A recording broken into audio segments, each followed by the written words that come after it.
Hi friends, ఇది దోమినార్ అంటారు. మన హైదరాబాద్లో ఏ విధంగా చార్మినార్ ఉందో ఈ కరీంనగర్ జిల్లాలో ఇది దోమినార్ అంటారు. దీని చుట్టుపక్కల ఆ చిన్న చిన్న గదులలో సరుకులు అమ్మేవారు, అంగడి సాగేది. చుట్టుపక్కల ప్రాంతాలన్నీ ఇక్కడికి వచ్చి సరుకులు కొనేవారు. ఇప్పుడు మనం పైకి వెళ్దాము. ఈ మెట్ల ద్వారా మనం పైకి వెళ్ళవచ్చు.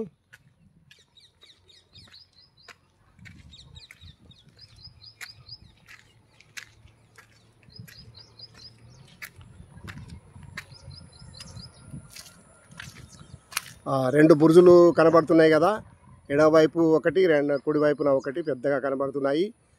అక్కడికి వెళ్ళడానికి ఎడమవైపున మెట్లు కలవు, కుడివైపున మెట్లు కలవు. అక్కడి నుంచి వీక్షించేవారు. ఇప్పుడు దీనిని ముస్లిం సోదరులు బక్రీద్ పండుగ నాడు, రంజాన్ పండుగ నాడు నమాజ్ కొరకు ఉపయోగిస్తున్నారు.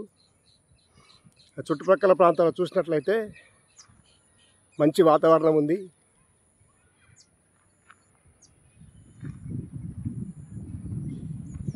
ఈ రాతి బెంచుల పైన కూర్చొని ప్రజలు సాంస్కృతిక కార్యక్రమాలు వీక్షించేవారు.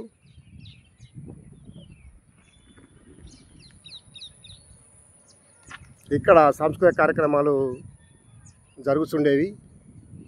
ప్రజలందరూ ఇక్కడికి వచ్చి పండుగలప్పుడే కానీ, రాజుగారు వచ్చినప్పుడే కానీ సంతోషంతో వారు సాంస్కృతిక కార్యక్రమాలు చూసి వీక్షించేవారు, ఆనందించేవారు.